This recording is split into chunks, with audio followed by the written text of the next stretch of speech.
প্রিয় ভাইরা, আপনারা একটু খেয়াল করলেই আপনার আশপাশে অনেক মানুষজন দেখতে পাবেন, কিংবা আপনার বন্ধু বান্ধব দেখতে পাবেন যে সারা সপ্তাহ তাদের নামাজের খবর নেই, কিন্তু পবিত্র জুমার দিন আসলেই তারা মনে করে যে জুমার নামাজ না পড়লে অনেক বড় পাপ হয়ে যাবে। কিন্তু আমার যে সারা সপ্তাহ আমি নামাজ পড়লাম না, এই যে দিনে 5 ওয়াক্ত নামাজ, 1 ওয়াক্ত আমি আদায় করলাম না, কিন্তু শুক্রবারে পবিত্র জুমার নামাজ আদায়ের জন্য আমার কত পরিশ্রম আর কত ত্যাগ, এটা কেমন হাস্যকর নয়? কিন্তু আপনার চারিপাশ অনুসন্ধান করলে দেখতে পাবেন এটাই বাস্তব, এটাই সত্য।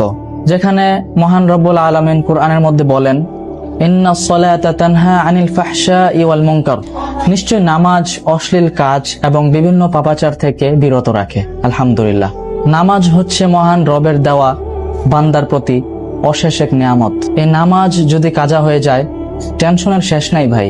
প্রিয় ভাইরা, রাসূলুল্লাহ সাল্লাল্লাহু আলাইহি ওয়াসাল্লাম বলেছেন যে আমাদের এবং কাফেরদের মধ্যে পার্থক্যই হচ্ছে নামাজ।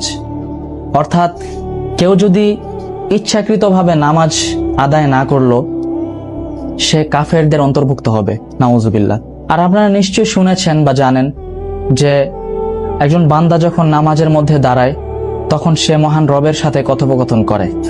আলহামদুলিল্লাহ। আপনি নিজেকে প্রশ্ন করুন, সারা সপ্তাহ আমি এত নামাজ কাজা করলাম, কিন্তু শুক্রবার জুমার নামাজ আদায়ের মাধ্যমে কি আমি আল্লাহকে সন্তুষ্ট করতে পারবো?